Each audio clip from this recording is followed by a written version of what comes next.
Hello বন্ধুরা, আসসালামু আলাইকুম। স্বাগতম জানাচ্ছি আমার চ্যানেলে। তো বন্ধুরা, আগামীকাল পবিত্র ঈদুল আজহা। তো সবাইকে অগ্রিম ঈদ মোবারক। বন্ধুরা, ঈদ প্রতিটি ঘরে বয়ে আনুক সুখ এবং সমৃদ্ধ, আর সবার কোরবানিকে আল্লাহ কবুল করুক, সেই শুভকামনা রইল বন্ধুরা। তো আজকে আমি করে দেখাবো ছোট মাছের একটা ভর্তা রেসিপি। এই রেসিপিটি দারুণ খেতে লাগবে, আর বিশেষ করে এখন এই মৌসুমে ভর্তা দিয়ে গরম ভাত খেতে দারুণ লাগে। এখন যে ঝড়োয়া আবহাওয়া, রোদ বৃষ্টি, তো এরকম সময় গরম ভাতের সঙ্গে ঝাল ঝাল ভর্তাটা অনেক ভালো লাগবে বন্ধুরা। তো আমি এখানে কিন্তু মাছ নিয়ে নিয়েছি।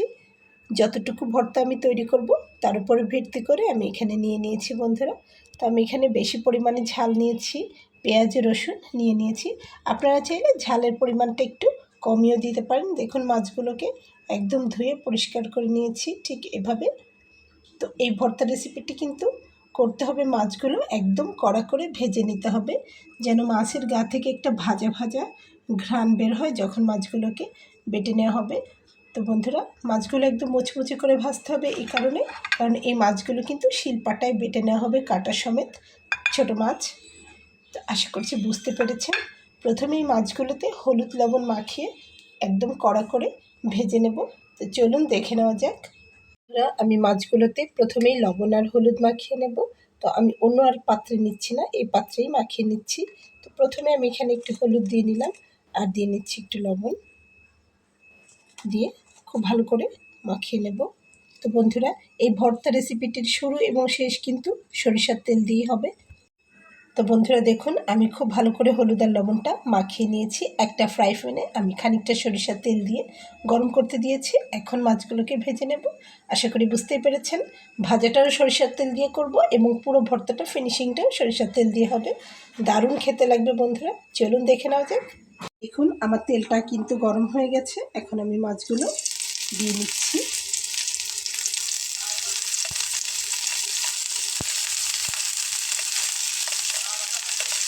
বন্ধুরা দেখুন, এই যে মাছগুলোকে এখন আমি একটা একটা করে উল্টে দেবো। মাছগুলো এরকমই একটু ফাঁকা ফাঁকা করে দিতে হবে, কারণ একসঙ্গে দিলে কিন্তু খুব ভালো ভাজা হয় না, সেজন্য।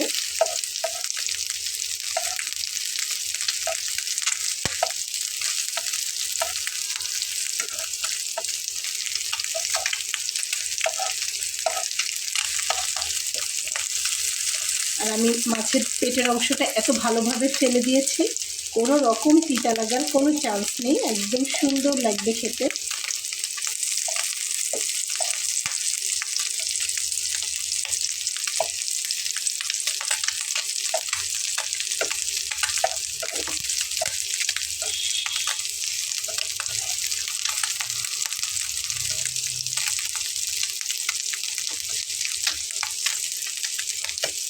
এই যে বন্ধুরা, আমি সবগুলোকে উল্টে দিয়েছি। সুন্দরভাবে একদম মুচমুচে করে ভেজে নেব। পেঁয়াজগুলোকে কিন্তু আমি এখানে একটু পাতলা করে এইভাবে কেটে ছাড়িয়ে নিয়েছি, কারণ রসুনের চাইতে পেঁয়াজটা কিন্তু দ্রুত ভাজা হয়ে যায়। তো দেখুন, এই যে। তো বন্ধুরা, এই যে মাছগুলো কিন্তু একদম মুচমুচে করে ভাজা হয়ে গেছে। এখন আমি মাছগুলোকে তুলে নেব, একটু সাইডে সরিয়ে নিচ্ছি। তারপরে আমি এখানে পেঁয়াজগুলো দিয়ে নেব। তো এই যে পেঁয়াজগুলো কিন্তু আমি ঠিক এভাবে কেটে নিয়েছি, কারণ রসুনকে পাতলা করে দিয়েছি। এবার পাশ থেকে মাছগুলোকে তুলে নেব।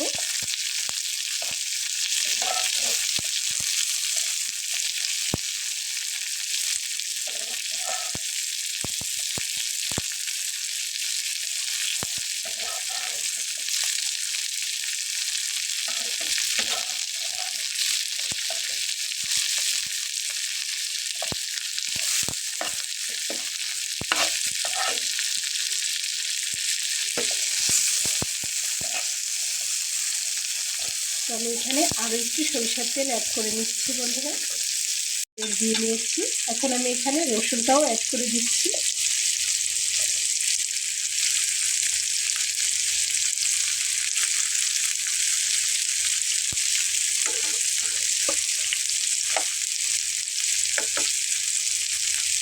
রসুনগুলোর কিন্তু শুধুমাত্র পিছন সাইডটা, সামনেরটা ফেলে দিয়ে অল্প উপরের একটা খোসা ফেলে দিয়েছি, একদম কিন্তু ছাড়িয়ে নিয়ে দেখেই কিন্তু বোঝা যাচ্ছে।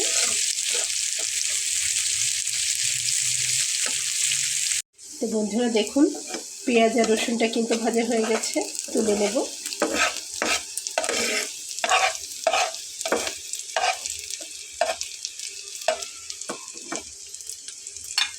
এবং অন্য পাশে আমি ঝালগুলোকে দিয়ে নিচ্ছি।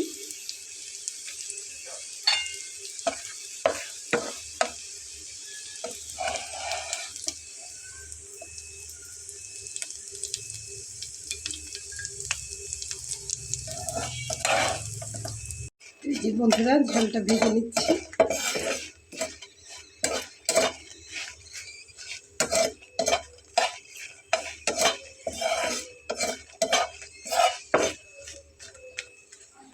বন্ধুরা ঝালগুলো একদম মুচমুচে করে ভেজে নেওয়া হয়ে গেছে, আমি এখন নামিয়ে নিচ্ছি। এই যে দেখুন সবগুলো কিন্তু ভেজে নেওয়া কমপ্লিট। এখন আমি শিলপাটাতে খুব ভালোভাবে বেটে নেব। এই ভর্তাটি তৈরি করতে অবশ্যই শিলপাটার প্রয়োজন হবে, কারণ হাত দিয়ে চটকালে কিন্তু মাছের কাঁটাগুলো ভালোভাবে মিহি হবে না। ঠিক আছে, তো সেজন্য শিলপাটাটা দরকার হবে। আমি শিলপাটা নিয়ে নিয়েছি।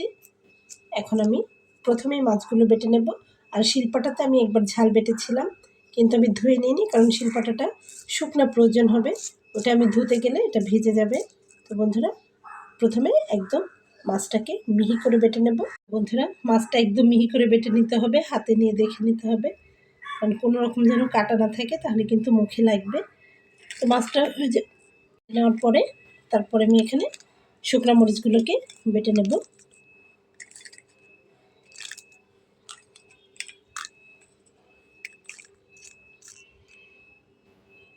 ঝালটাও বেটে নেওয়া হয়ে গেছে, এখন আমি পেঁয়াজ রসুনটা বেটে নেব।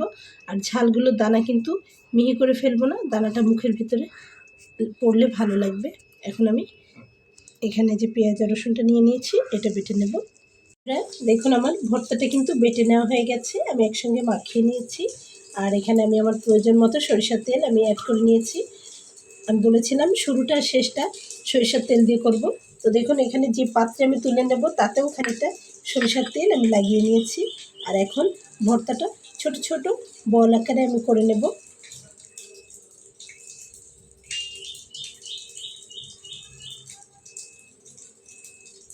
ঠিক এরকম বল আকারে করে নিয়ে এই যে তেলের ভিতরে আমি এখানে রেখে দেব। ঝাল ঝাল মশলা মশলা এই রেসিপিটি কিন্তু দারুণ খেতে। ঠিক সবগুলো এরকম ছোট ছোট বল টাইপ করে নেব। তো বন্ধুরা আমার ভর্তা রেসিপিটি কিন্তু একদম কমপ্লিট হয়ে গেছে। দেখুন আমার ভর্তাটা এখানে। আর এখানে আমি 1 চামচ পরিমাণ ভাত শিলপাটায় মুছে নিয়েছিলাম, সেটাও আমি আপনাদের সঙ্গে শেয়ার করছি। তো ভাতটাকে আমি এখানে 2টা কাঁচামরিচ দিয়ে সাজিয়ে নিয়েছি। তো বন্ধুরা দেখুন কতটা চমৎকার হয়েছে ভর্তা রেসিপিটি।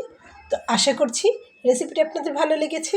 রেসিপিটি যদি ভালো লেগে থাকে তাহলে আমার এই ছোট্ট চ্যানেলটিকে সাবস্ক্রাইব করে সঙ্গে থেকে যাবেন।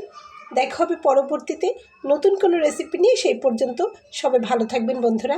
আল্লাহ হাফেজ।